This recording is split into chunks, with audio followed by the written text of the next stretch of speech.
Ladies and gentlemen, please put your hands together and in appreciation and welcome on stage our amazing storyteller, Madeleine Black.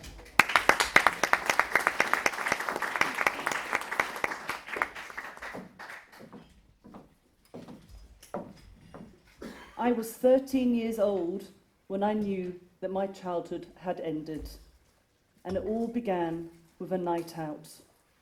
I had a friend who was everything that I wasn't at school. She was just super cool. So when she said to me, let's have this night out, I jumped at the chance. Now, her mum was away, and we both lied about where we were staying.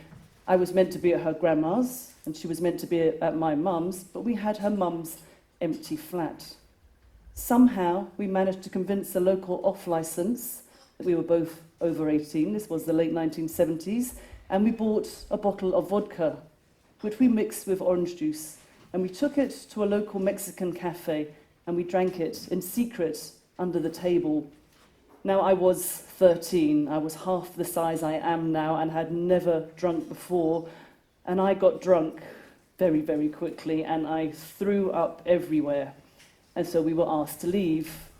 2 of the young men from our table that night left at the same time, and they put us into a taxi to go back to her mum's empty flat.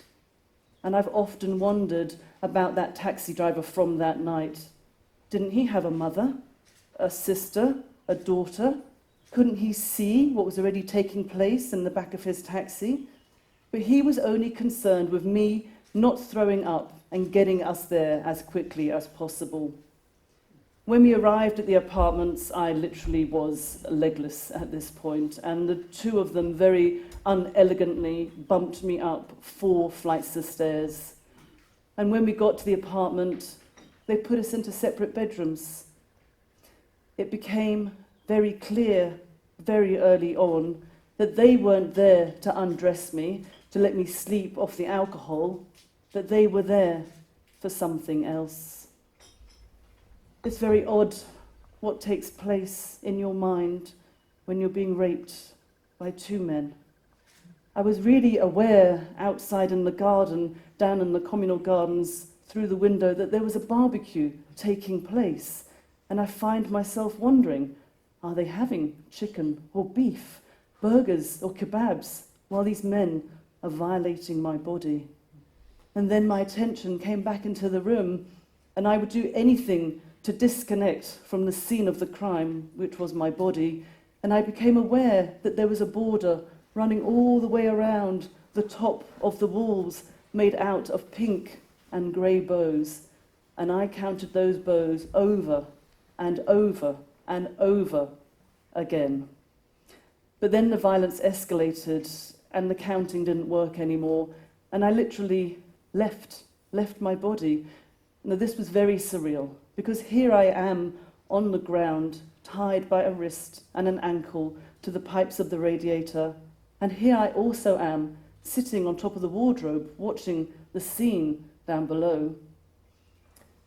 Very near to the end, the one that I shall just call the worst one, he picked up his knife and he held it to my throat. "If you tell anyone, we will find you and we will kill you," he told me. And you know what? I believed him. So then they placed me back into the bed, and they left. In the morning, I could hear this jingly-jangly sound, and I thought they were the keys. I thought, they're coming back. They are going to kill me now. But it wasn't the keys in the door. The sound now came from my friend's wrist. They were the bangles on her arms. She was now in the bed next to me. She was still clothed. I was now naked. She hadn't been touched at all. I now had injuries on my body, but I had no memory of how I got them. There were traces of semen, blood, excrement. I had been cut. There were bruises, there were bites. They had burnt me with cigarettes on my breasts and my thighs, and they had stabbed me. Everything was just so hazy at that point. The only thing that was clear to me, as clear as a cloudless sky, was that from now on, nothing would ever be the same. I ran the hottest bath that I could run. and I gingerly stepped into it and I scrubbed my body as much as I could. And when I got dressed, we cleaned up the flat and we both decided not to speak about it. Because even then, I had bought into all the victim-blaming messages that were around then, and sadly still today. I thought I'd lied about where I was staying, I'd met boys, I'd been drinking. I had brought this onto myself. What did I expect? This was my fault. And so then we went our separate ways. She went back to her grandma's, and I went home to my parents. And the next day was Monday, a school day. And I went back to school as if nothing had happened. But I know now that's not quite right, because what we don't speak about, it leaks out of us, and it leaked out of me in so many ways. I developed fears, phobias, anxieties. I became anorexic. I had an eating disorder. I used drugs, alcohol, anything to disconnect, to numb out, to push it as far away from my consciousness as I possibly could. But the worst thing of all were not the injuries. The injuries, you heal from those. It was what it did to my mind. I believed then that I was worthless, that I was dirty, that I was contaminated. I did not understand the point to being me. What was the purpose? I thought everybody would be better off if I wasn't here. So one day, just before my 14th birthday, I went to my mum's bathroom cabinet and I took as many of her pills that I could take, swallowing them down, hoping to end my life. Clearly, it didn't work. But can you imagine when I woke up in hospital, not even knowing I'd had my stomach pumped? What a failure. You can't even get that right. You can't even kill yourself. From there, I was transferred to a children's psychiatric ward where I would spend 2 more months. And when I was writing my memoir, Unbroken, I asked for my notes. It was a very interesting read, but I wanted to see if they had any idea why a normal 13-year-old girl turned into one overnight who couldn't speak, who couldn't eat, and hated herself. Sad to say, they had no idea. Their only concern was treating my anorexia and filling me with antidepressants. So after a couple of months, I put on enough weight and they allowed me to go home, but my behavior didn't get any better. In fact, I would say I just started to rebel and party hard, use more drugs and alcohol to numb out even further. My mum was really, obviously, against this behavior, and I remember one morning she was waiting for me. She was so angry. Don't you realize the risk you're putting yourself in? As she's shaking me, anything could happen. Inside my head, I'm screaming the words, thinking, well, the worst has already happened, but I still couldn't find my voice. So I decided to write a note, which I placed on my pillow that morning before I went to school. And when I came home, my parents were waiting for me. And my dad asked me, "Is this true?" And I answered with as much voice as I could, "Yes." So they called the other girl that was involved. And she said, "No, she's got it wrong. They were nice boys. They wouldn't do that. They were sons of diplomats. She's made a mistake." I couldn't believe what I was hearing. I just felt so betrayed by her.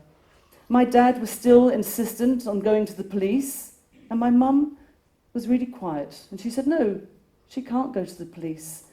And it took me a long time to understand my mum's silence. And I just want to fast forward a little bit to her story. Long after my father had died, my mum revealed to me that as an 8-year-old girl, she had also been raped by her friend, a neighbour of theirs. My grandma would send her to play, not knowing she would be abused by her friend's father. She was able to find her voice and told her brother, who told my grandparents. This man was charged and sent to prison. He was also abusing his daughters. And while he was inside, my mum's family moved away and they never spoke about it again. So when I'm confronting her with my story, she couldn't say anything. She'd been married for 40 years to my dad, 5 kids. He never knew. She's so triggered by her own trauma, she's silenced. But in that moment I thought, my friend doesn't believe me, and my mum doesn't believe me either. I started to party hard, as I was still doing, and my mum did perhaps the worst thing that any parent could do to any teenage child. When she discovered what we were up to, she called all of my friends' parents to tell them that we were all smoking dope. Can you imagine how popular I was at that point at school? I used to go to school, well, pretend to go to school in my uniform, go to the park, sit and smoke a few joints, and then go back at the end of the day. So when my mum and dad said to me, you know, maybe it would be a good idea to go away, get away from the bad influences, go overseas for a while, I just thought at that point, well, what have I got to lose? So I agreed. So just before my 17th birthday, I went to Israel for a year. I spent 6 months on a kibbutz and 6 months in a town called Ashkelon. And I loved my time in Israel. It was so contrastingly different to life in North London, and I could still push these memories further away, and nobody knew my past. About 4 weeks before the end of my stay there, I met this blonde, blue-eyed Glaswegian called Stephen. He's not really so blonde anymore. He actually doesn't really have much hair anymore. But he was the first man that I really felt safe around. And I guess safe is a strange word to use when we talk about relationships, but I instinctively knew that I could trust him and this man would never harm me. So the end of the year came. I went back to London and he went back to Scotland. I was amazed. This man still wanted to see me. I couldn't understand because my opinion of myself was still so low. I had no self-confidence, no self-belief. I would drive the poor man mad. Why do you want to see me? Why do you want to spend time with me? How can you say you love me? And he would just reply from a very grounded and connected place, I just do. That's my attempt at a Scottish accent. But over time, with his love, I saw that I was lovable. I was able to give love back in return. And maybe one day I could start to like myself, maybe even love myself. And so we were together for about 5 years. Things were getting serious. And he popped the question. I had to make sure before I said yes that he remembered something I had told him years ago. You see, I decided I would never become a mother. I thought that giving birth was going to be like being raped. I didn't want my body cut or torn or men holding me down to give birth, which was the ideas I had. And he was okay. He said, no problem. It would just be me and you. Now, we used to save all of our holiday, take all our annual leave every winter, go somewhere warm and exotic. I don't know why, I live in Scotland. And we were in Thailand. And I can remember the exact moment when I completely reversed my decision about motherhood. We'd spent 3 or 4 weeks travelling around, and we were on this island called Koh Phi Phi, walking along the beach. And Stephen turns to me and says, well, how about starting a family? And I'm all ready with my usual response of, you know why I can't do that, I've told you. But something came in, and I thought, if I never become a mum, they've won. I am still handing them all their power and control over me. So it was there and then that I came up with a plan that I call my best revenge. That not only would I be determined to become a mum, but I was determined to live my life as best as I could, refusing to be identified by what had happened to me. So we came home from Thailand, and I researched therapists and went back into therapy again. 2 years later, Anna arrived, looking down at that bundle with that mop of black hair and those huge brown eyes is still one of the best days in my life. And then 3 years after that, along comes Mimi. And 5 years later, Layla completes my trio of gorgeous girls. And I really thought that was it. I've faced the things I thought I couldn't do. I've become a mum. I have 3 girls. I love motherhood. I still love motherhood, luckily for my children. And I thought that was it. But I realise now we can convince ourselves of anything. I was still pushing it far away. I was still so ashamed of what had happened to me, and I didn't want anyone to find out. But I realise now that we can convince our mind of lots of stuff, because I still came from a place of fear and anxiety and phobias, and I was beginning to see that through my children and studying as a psychotherapist.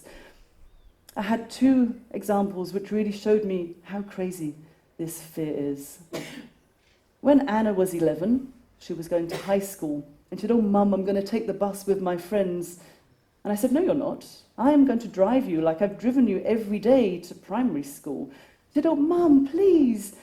And I saw that if I don't allow her to take the bus, if I wrap her up in cotton wool, I am potentially projecting all my fears onto my children. And what would be the point? To bring them into this world just to corrupt them with my fears. So I said, "Okay, you can take the bus to school." I gave her bus money. I also popped a rape alarm in her pocket. I told her not to listen to her music with her earbuds in. And off she went. I said to sit nearest to the driver. And I watched her jump on the bus.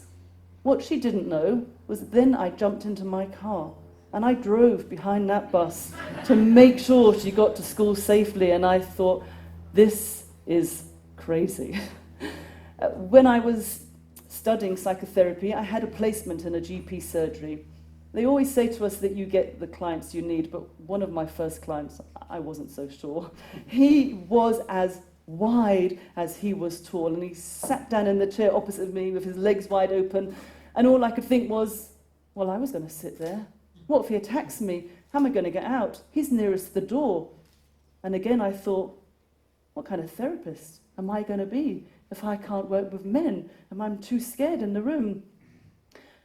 So I saw that fear had been walking alongside me for years. Fear was a good friend of mine, and I wanted to break up with fear. 2 acronyms kind of came to mind.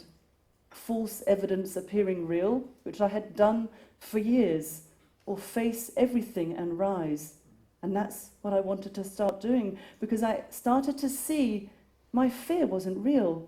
Everything was based on what had happened to me, and it was also based on what could happen to me. It was really my imagination. None of it was happening right here, right now. So I said to the receptionist, "No more female clients, I only want to work with men." And it wasn't easy to start with. I was really nervous. I was paranoid about how I'd get out of the room if they attacked me. But when I stayed with the evidence, they weren't there to attack me. They were there to talk about their issues. And I got one client who was my gift, who helped me more, I'm sure, than I helped him. He revealed to me that at 13, he had been raped by a stranger whilst he was on holiday with his family. And when we worked through his trauma, the way he responded totally resonated with me. When he told me that he used to clean his body with cleaning products, he didn't know that his therapist still used bleach to scrub her body. When he said that he would change his underwear because he could smell the man on him, he didn't know that I also did that for years. And so over time, I saw, he thinks and feels just like a woman. And then I got it. He thinks and feels just like a human being. And again, I thought, that was it. I've done it. I've conquered my fears. I'm much easier to work with men, but I still saw that I was really scared of letting go, of being out of control. I was a control freak, which I realized is to do with the trauma. Now, I used to be a runner, and I know running works for lots of people, but for me, I saw when I was running physically, I was running emotionally. There was nothing inside. I was just empty. When I left my body that night, I never felt like I was home. I never felt that I'd come back in. And so when I saw about the running, I hung up my running shoes and I've never run again. But being sporty, I thought this is the way I'm going to get back into my body. At 41, I went to my first karate class. I was terrified. There were 3 other women amongst the sea of men who were all black belts.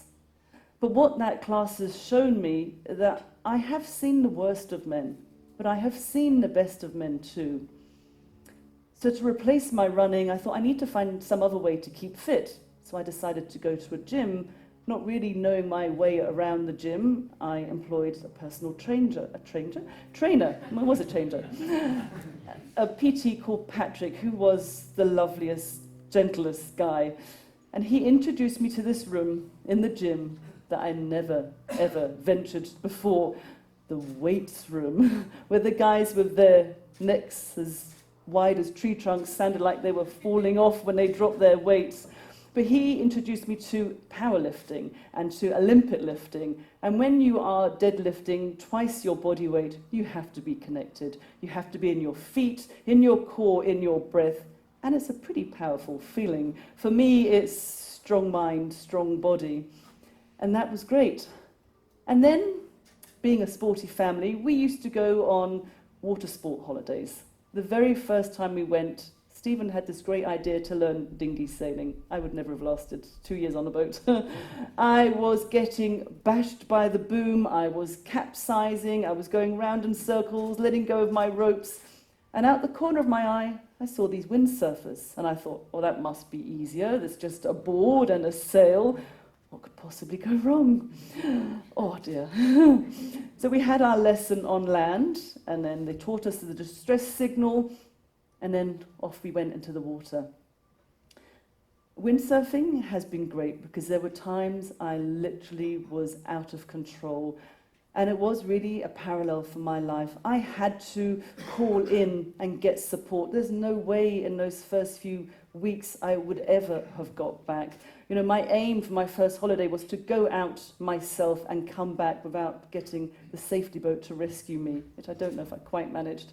But there were times when, for whatever reason, the safety boat couldn't see me. I was caught between two boats, or I had hurtled right out of their vision round the corner, crashing into rocks.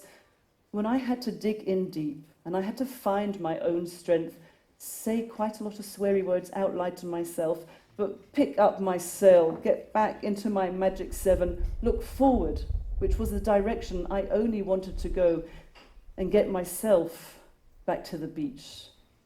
And so again, I thought, great, I faced all these fears, I'm not so bad at being a control freak, I'm really doing okay. No. There were 3 events. I was training as a psychotherapist.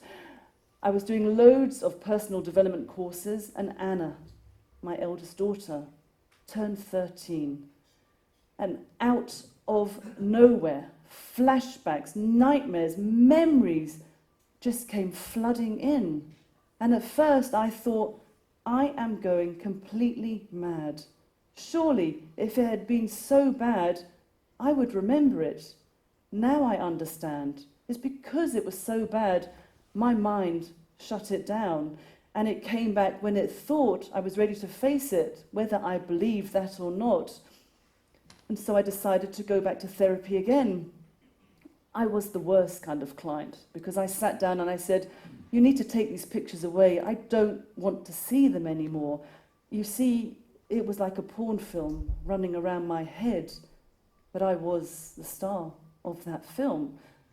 And he kind of laughed, and I realized actually it was like a jack-in-the-box. For years I had been stuffing it into this box, closing the lid, and I couldn't close the lid anymore. It was open.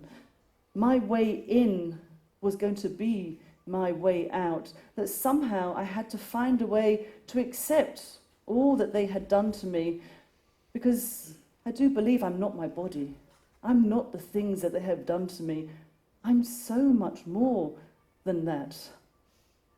Very near to the end of this therapy, something else started to happen when all these flashbacks and nightmares came in, and I thought, okay, I really have gone mad now. If I tell him this, he is going to take me to the nearest psychiatric ward again and get me locked up. I started to see that there was somebody else present that night, that there was a young Tibetan monk sitting by my side. And it's still quite hard for me to make sense of it, but this is what happened, so this is my truth. The one that I call the worst one thought it would be a good idea to set me on fire, to light my hair.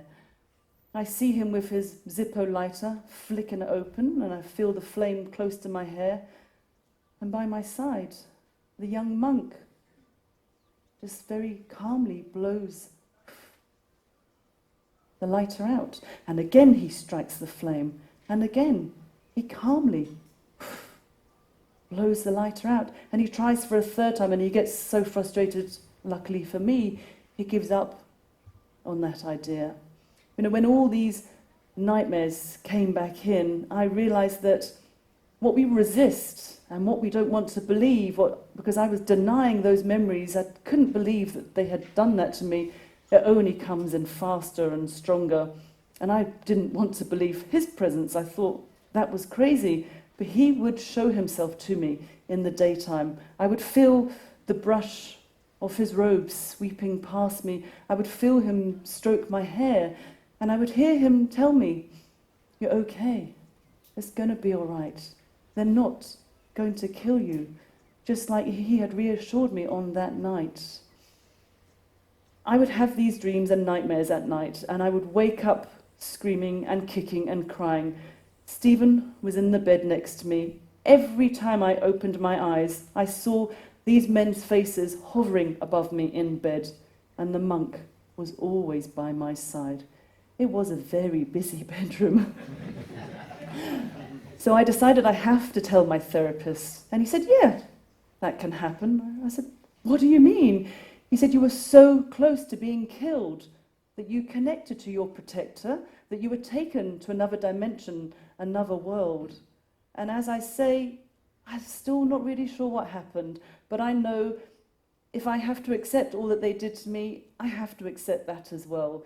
And it's much more peaceful being in an accepting place. Now, just before the end of those 3 years of therapy, my therapist turned to me one day and said, "You know, maybe these 2 guys weren't born rapists." I was like, how dare he say that to me? I was so angry. You see, for years, I've fantasized about somebody kidnapping the 2 of them, taking them to an empty flat, beating them up, tying them up, raping and torturing them for 4 or 5 hours on end, just like that they had done to me.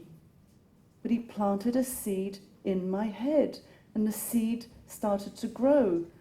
And I found myself wanting to understand, how could these 2 young men, who weren't much older than me, maybe 17 or 18, know to be so violent towards another human being?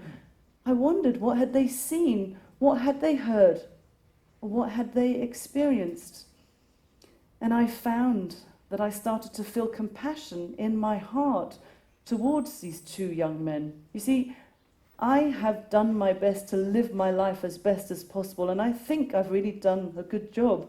But they have to live with what they did to another human being, and I can't imagine that is going to be easy. And so the idea of forgiveness came into me. I am an accidental forgiver. I could never have imagined doing this years ago. And I have to be clear about 2 things. I will never, ever forgive the act of rape. It was a total violation on not just my body, but my mind and my psyche, and it impacted on me for years. And I am not saying in order to heal, you need to forgive. But forgiveness was for me. It was for giving me a better chance. My friend, Anne, really good friend, used to be a midwife, and she said something to me years ago which came back.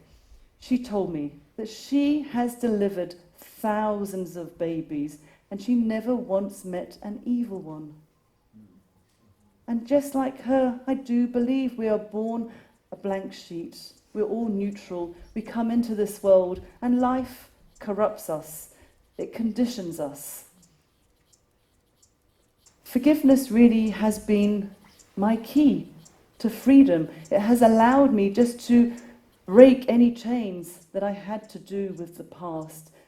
It's been self-empowering. It's been an act of love, I guess you could say, self-love. So how does somebody like me, who was so ashamed of what had happened, now become someone who writes and speaks about rape? You see, my shame was so huge. I was convinced that if people knew what had happened to me, they would also see me how I saw myself, that I was worthless, that I was dirty, that I was contaminated.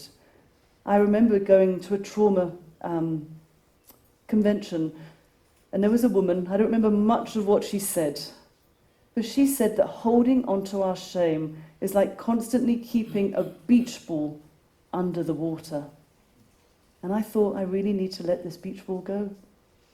So when the idea of forgiveness came to me, I did turn to Google, like everybody does, and I researched it on the internet, and I came across this amazing organisation in London called the Forgiveness Project.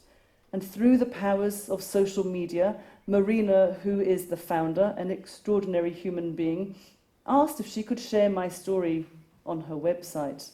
She collects people's stories, she has over 150, to really show people that we can transform our hate into something else.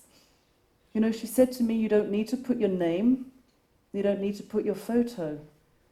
But I just thought, I've got nothing now to be ashamed about. I carried shame inappropriately for years. It never belonged to me. The shame always belonged to those two men. So I agreed. So, on the 22nd of September 2014, I shared my story publicly for the very first time with the Forgiveness Project online, ending 35 years of my silence.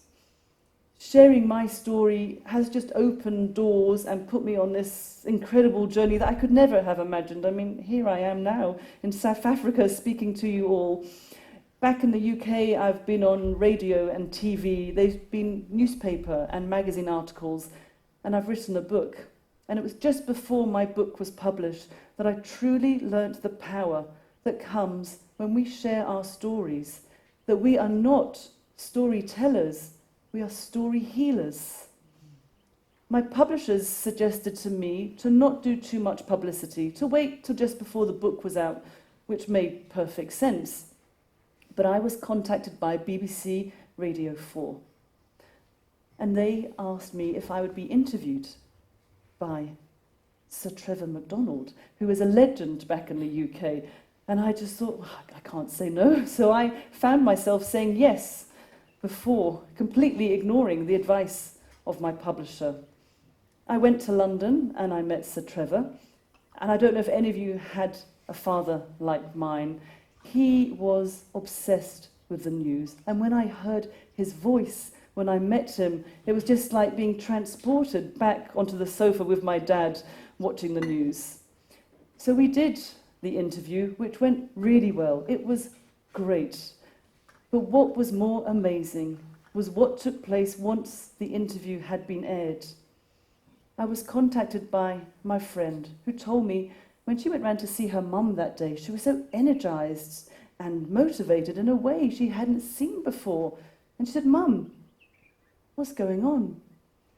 And she said, "Oh, Sandra, I heard this woman on the radio today. She spoke so well." And she said, "What do you mean?" She said, "I always thought it was just like she said. I always thought it was my fault, that I was to blame, but she showed me differently." And she said, "Mum, what is it that you're saying?" And she said that I was raped too, just like the woman on the radio was when she was just 13. And in that moment, my friend's 81-year-old mother ended 64 years of her silence.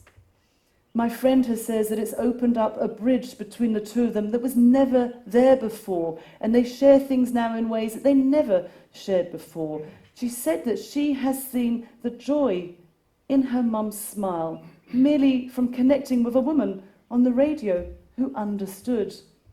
She also thinks that if her mum hadn't heard me that day, she would have taken her story to the grave. And that made me think of all the other men and women out there that have locked themselves into a prison of silence, that are too fearful or guilty or ashamed. Every time I'm asked to speak, I think of her. She has single-handedly shown me the power that comes when we share our stories, she is my motivation, and she is the reason I will continue to speak out. Thank you.